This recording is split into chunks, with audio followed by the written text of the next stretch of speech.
Cordial saludo, amables hermanos, hermanas en nuestro Señor Jesucristo. Seamos una vez más todos bienvenidos a nuestra siguiente lección, la número 40, los asuntos de la Iglesia de nuestro Señor Jesucristo.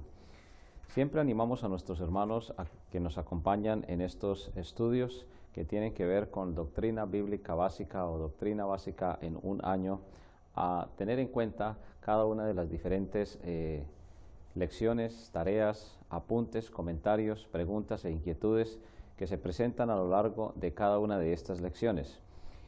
No solamente las evaluaciones, las preguntas, las respuestas son de gran importancia, sino también sus diferentes inquietudes. Esta materia contiene 52 lecciones bíblicas básicas de lo que enseña la palabra de Dios en cuanto a la sana doctrina y reviste en la actualidad de una gran importancia para poder llevar adelante el cumplimiento del Señor en cuanto a su palabra, de soportar la sana doctrina, porque vendrán tiempos en que no sufrirán o no soportarán la sana doctrina, como le recordó el apóstol Pablo al joven pastor Timoteo en sus cartas pastorales. Por eso estas lecciones, cada una de ellas, presentan una perspectiva muy clara de lo que es el fundamento básico de la sana doctrina. Los asuntos de la Iglesia. Queremos invitarles a que nos acompañen en un momento de oración a nuestro Padre Celestial, implorando su bendición y su dirección para el desarrollo de esta lección, la número 40, los asuntos de la Iglesia del Señor Jesucristo. Oremos. Padre nuestro que estás en los cielos, una vez más es un gran privilegio reunirnos aquí en este estudio para poder proceder a grabar esta lección número 40. Sabemos que hay hermanos, hay hermanas que nos acompañan en cada uno de estos estudios y queremos reconocer que solo tú, a través de tu Santo Espíritu, puedes iluminarnos a nosotros y a ellos para satisfacer las necesidades espirituales que todos tenemos. Queremos encomendar muy especialmente cada hermano, cada hermana que nos acompaña. Queremos rogar por los que se han de añadir, las necesidades de todos ellos, las nuestras propias, y sobre todo la sabiduría, el entendimiento, la humildad suficiente para poder llevar adelante estas enseñanzas de tu palabra en cada una de las congregaciones locales. Todo esto lo agradecemos y lo pedimos en los méritos de tu Hijo amado, nuestro Señor Jesucristo. Amén. Los asuntos de la Iglesia del Señor Jesús. Se ha dedicado una lección especial, la número 40, para desarrollar el principio del gobierno eclesiástico que Dios tiene en su palabra. Dos grandes tipos de asuntos se tratan en una iglesia del Señor: los asuntos espirituales y los asuntos materiales. Cuando Jesús estaba allá en el Monte de los Olivos dando la gran comisión a la iglesia del Señor, les dice, por tanto, id, toda potestad les había dicho, es decir, toda autoridad. Por tanto, y la conjugación del verbo en griego, id, significa mientras ellos iban por la vida, pero no ellos. Cuando nos referimos a ellos, no estamos hablando del apóstol Pedro en particular, ni de Juan, ni de Tomás, ni de Bartolomé, ni de ninguno de ellos de manera individual. Era un cuerpo absolutamente visible, local y autónomo. Y Jesús se dirige no en particular a cada uno de ellos, sino se dirige a la iglesia como una asamblea.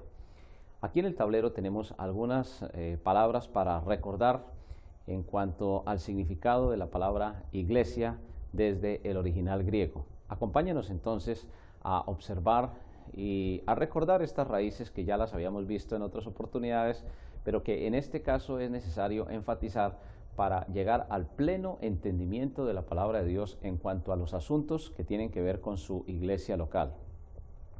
Porque la gran pregunta es ¿cómo se debe gobernar una iglesia del Señor Jesús? Dios es un Dios de orden. En el Estado, en los gobiernos, siempre hay orden. En la creación hay orden. El apóstol Pablo, cuando escribió a la iglesia en Corinto, en cuanto a corregir algunas cosas que estaban deficientes, termina diciendo, hágase todo decentemente y con orden. Una de las cosas que no ha podido demostrar, por ejemplo, el evolucionismo, es el llamado principio antrópico. Los mismos científicos se refieren al principio antrópico como ese principio ordenador del universo, que nos permite a nosotros vivir en un universo relativamente ordenado, y decimos relativamente por la contaminación del pecado, no por ninguna otra cosa. Pero no encontramos planetas estrellándose todos los días contra otros planetas, sino encontramos un principio de orden. Ese principio de orden Dios lo ha establecido en su palabra, no solamente en la naturaleza, como ella misma nos lo enseña, no solamente en la familia, donde también hay un principio de orden y de autoridad, no solamente en el Estado. ¿Qué tal, por ejemplo, una ciudad con varios millones de habitantes y cada habitante haciendo lo que bien le pareciere? Pues no podría funcionar. Y así sucesivamente. Ese principio también es aplicable en la Iglesia del Señor Jesús. Teniendo ya en mente esta serie de ilustraciones, entonces vamos a ir un poco a recordar la definición de la palabra iglesia. Remontémonos entonces en esta lección número 40, hablando de los asuntos de la iglesia. La palabra iglesia es una palabra que tiene la raíz, o mejor, el original griego eclesia. Esa palabra eclesia es una palabra compuesta. Eclesia tiene dos partes, que es el prefijo, y kaleo, que es el sufijo. Significa aparte, o tiene que ver con llamar aparte. De ahí, por ejemplo, salieron raíces que luego fueron usadas en palabras como exterior o como extranjero. Es decir, sacar aparte, llamar aparte, colocar fuera de. Son diferentes significados de esa raíz. Y la expresión kaleo, el sufijo, que tiene que ver con llamar. De tal manera que una iglesia es una asamblea visible de personas llamadas aparte por Dios. Estas dos palabras, y kaleo, son correctamente traducidas al español, al castellano, por el término asamblea. Pero ese término asamblea no fue incluido en la palabra de Dios como una traducción, sino que se españolizó cada uno de los términos griegos. Si se hubiera colocado el término asamblea, menos confusión tendríamos hoy. Hoy la palabra iglesia ha tenido tantas connotaciones, se ha usado de tantas maneras, que ya las personas se refieren a iglesia, por ejemplo, relacionándolo con el templo. Voy a ir a la iglesia, entre comillas, y las personas normalmente se refieren al templo. No, la iglesia es el conjunto de personas, el grupo de personas llamadas aparte por Dios y para Dios. Ya hemos estudiado en lecciones anteriores que para ser miembro de una iglesia del Señor Jesucristo se requiere, en primer lugar, haberse arrepentido y haber creído en el Señor Jesucristo, y luego haberse añadido por bautizo a su iglesia local. Este repaso nos lleva a nosotros a concluir que no se puede establecer una jerarquía diferente a la que enseña Dios en su palabra. En otras oportunidades hemos estudiado el capítulo de 1 Corintios, cuando el apóstol Pablo le escribe a la iglesia en Corinto diciendo que la iglesia es un cuerpo, pero es un cuerpo visible. No existen cuerpos invisibles. Los cuerpos son visibles, hablando de cuerpos terrenales, evidentemente. Y la cabeza es Cristo. Cristo es la cabeza de cada cuerpo local, de cada iglesia local, que es visible, que es totalmente autónoma y que es totalmente democrática. Los asuntos entonces de la iglesia deben ser tratados por toda la asamblea. Hay que repetir, hay que insistir que a raíz de las diferentes persecuciones, particularmente en el idioma español, Casiodoro Reina y Valera, su compañero de traducción, no pasaron correctamente, no tradujeron correctamente. Hubo gran necesidad en ese momento por las persecuciones de españolizar algunos textos griegos y colocarlos simplemente como eclesía, iglesia, o, por ejemplo, otros términos como baptizo, que significa sumergir, colocarle simplemente una vocal en español y quedó bautizo. No vamos a encontrar en ningún diccionario actual de nuestras reales academias, ni la española ni ninguna latinoamericana, este tipo de significados, porque la realidad es que todos estos significados han sido latinizados, es decir, todas estas raíces se han transformado hacia el latín, y las raíces griegas en muchas oportunidades, como en este caso de iglesia, se han dejado aparte.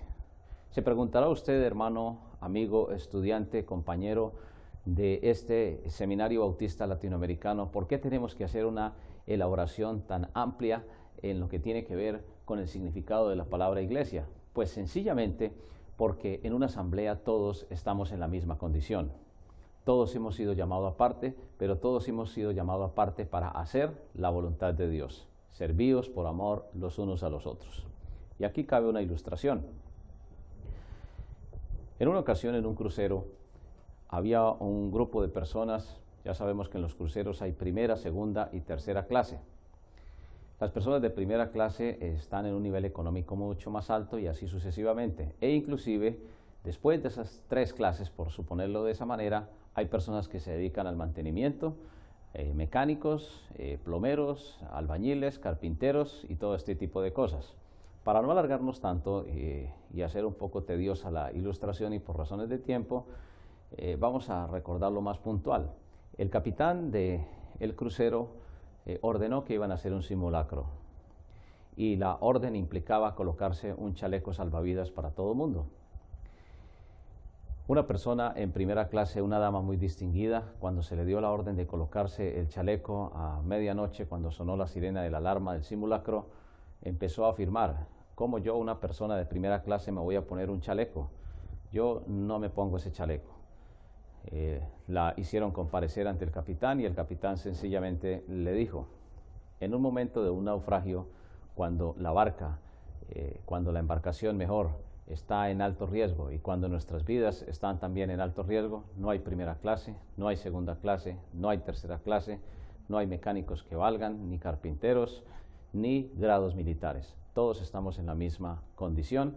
Así es de que la orden es que usted debe colocarse el chaleco como nos lo colocamos todo el mundo y vamos a proceder a realizar el simulacro.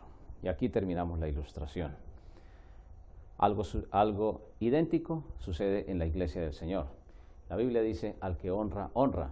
Si una persona asiste a la iglesia y merece en cierto momento honra, por ejemplo, el presidente de la República, pues la iglesia le recibirá en determinado momento y le acogerá.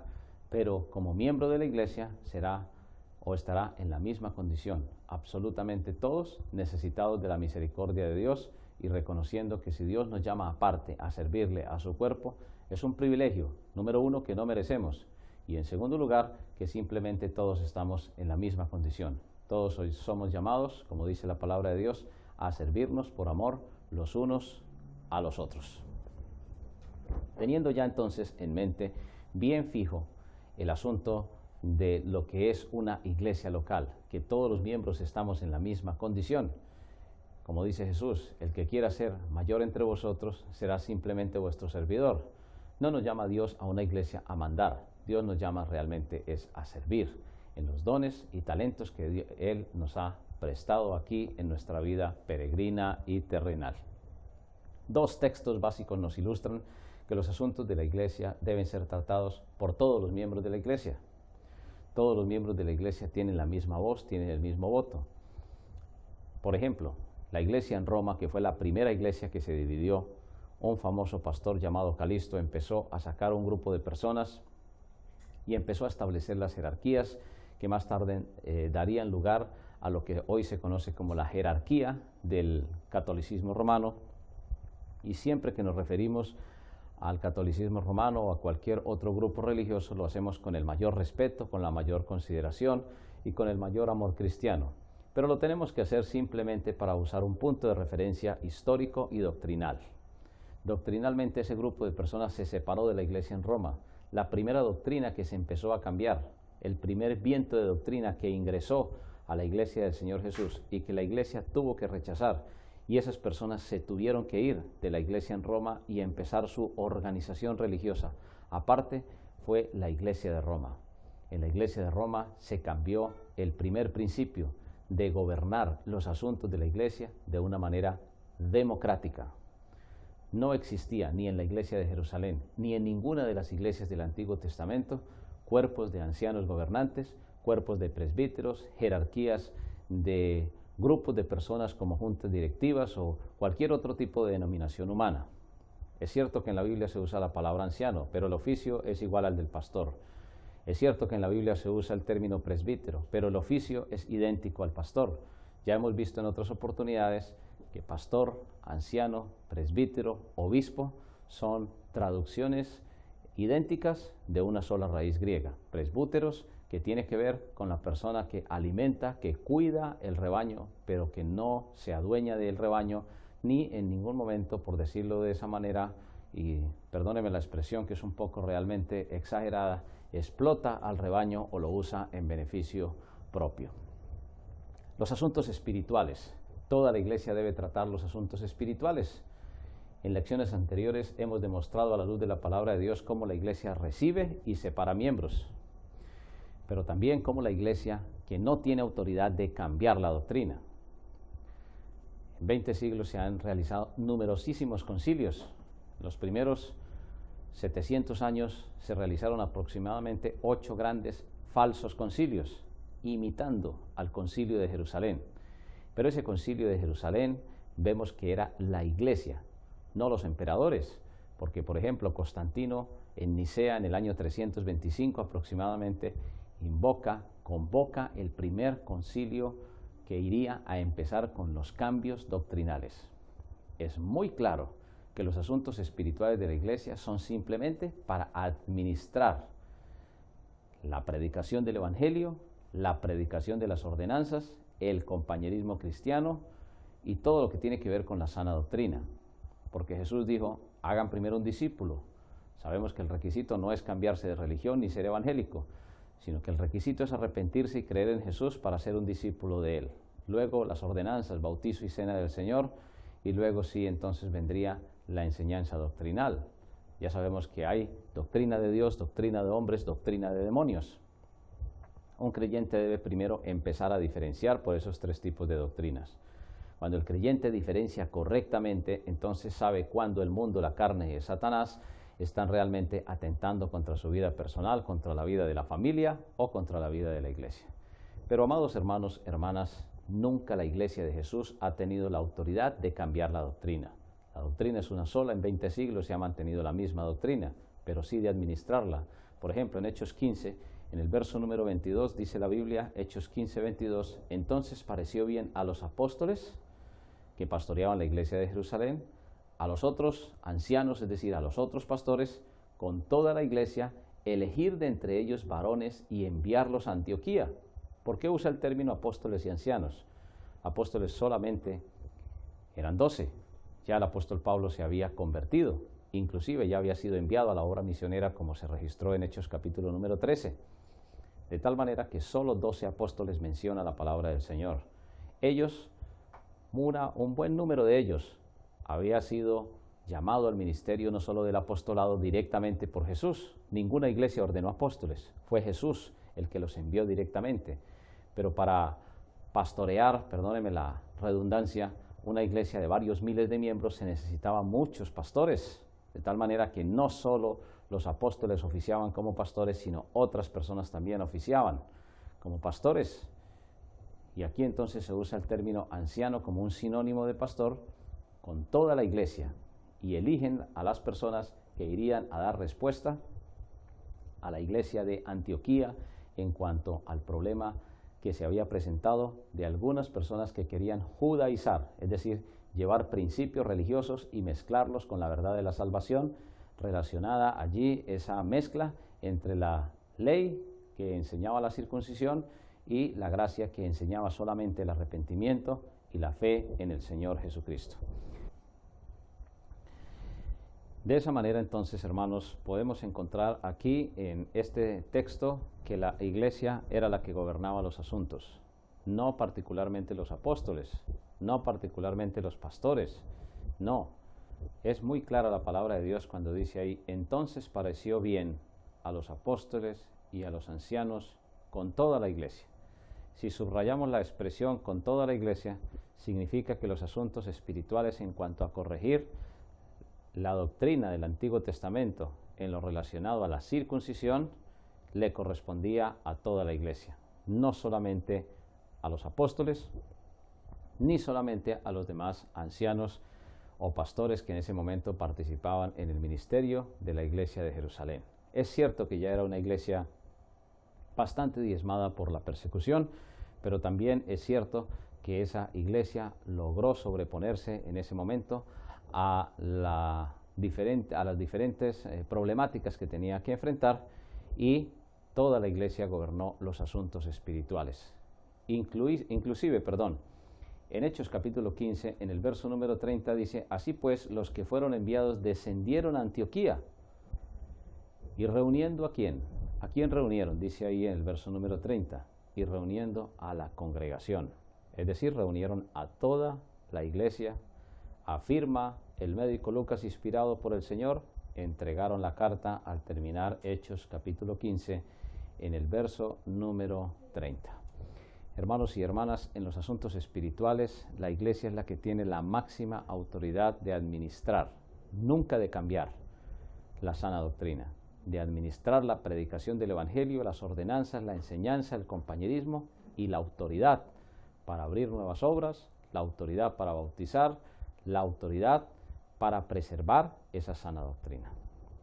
En lo que tiene que ver con los aspectos materiales, necesitamos ir a 1 Corintios capítulo 16 en los versos 1 y verso número 2 inicialmente, para probar que en los asuntos materiales toda la iglesia participaba.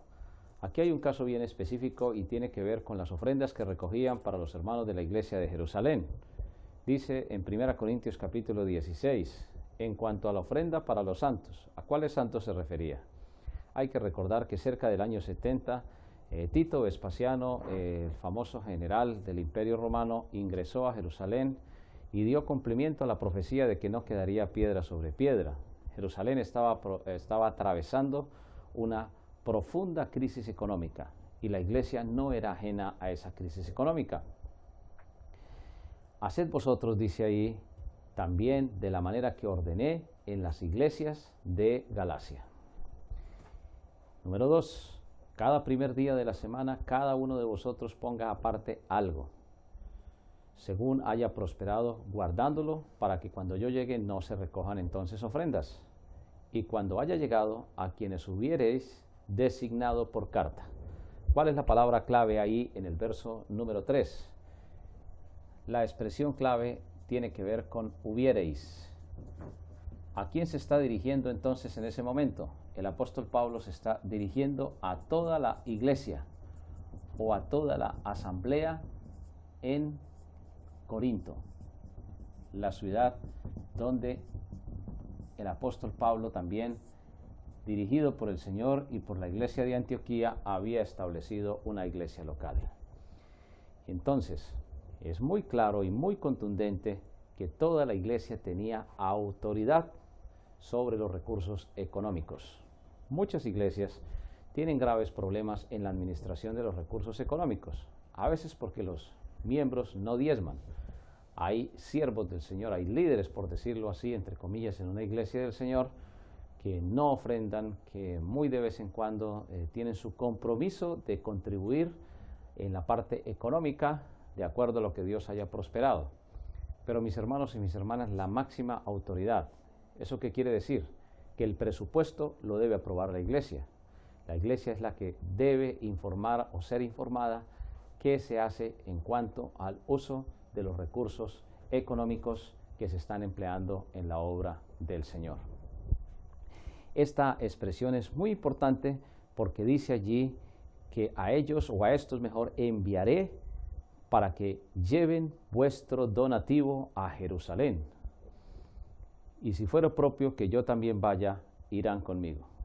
No era el apóstol el que usurpaba la autoridad sobre el uso, la autoridad, los presupuestos, los donativos y las diferentes formas de administrar el dinero. Era la iglesia la que enviaba los diferentes mensajeros, por decirlo de esa manera, con sus diferentes ofrendas para las otras iglesias. Ahí hay un bonito ejemplo de cómo la iglesia del Señor no solamente contribuye, sino cómo la iglesia del Señor también totalmente administra los asuntos espirituales en cuanto a la distribución de las ofrendas. Cada iglesia local debe saber cuántos ingresos tiene, qué se hace con ello y cómo organizar un presupuesto. Hay presupuestos de retos. No siempre tiene que existir el dinero, sino que a veces se ora al Señor y se clama y se hacen diferentes presupuestos de fe. En los diferentes textos o enseñanzas que aparecen allí en la palabra de Dios, ustedes pueden complementar cada una de estas enseñanzas. Queremos terminar con la parte de la disertación del maestro en cuanto al primer, segundo y tercer punto. El voto de la mayoría es decisivo. No siempre las iglesias locales del Señor van a estar unánimemente de acuerdo en todo. La iglesia de Jerusalén tenía voluntad de hacer las cosas unánimemente. Pero queremos dejarles un texto que es bien importante en el Evangelio según San Lucas, en el capítulo número 11, donde dice el verso número 17, mas él conociendo los pensamientos de ellos, Lucas 11, 17, les dijo, todo reino dividido contra sí mismo es asolado y una casa dividida contra sí misma cae. Y si también Satanás está dividido contra sí mismo, ¿cómo permanecerá su reino? Ya que decís que por Beelzebú echo yo fuera los demonios. Y hay toda una explicación, toda una enseñanza del Señor Jesucristo en cuanto a la unidad. Jesús ora en su oración sumo sacerdotal, allá en Juan capítulo 17, para que seamos uno. Uno significa unidos con quienes tenemos la misma sana doctrina, unidos como iglesia local, porque en el cielo la iglesia del Señor será una sola.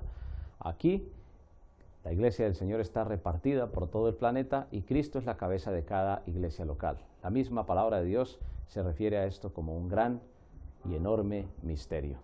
Pero mis hermanos y mis hermanas, es muy importante que cuando una iglesia toma una decisión y la mayoría decide sobre un asunto, la minoría se acoja a ese asunto con la suficiente espiritualidad para no dividir la iglesia del Señor.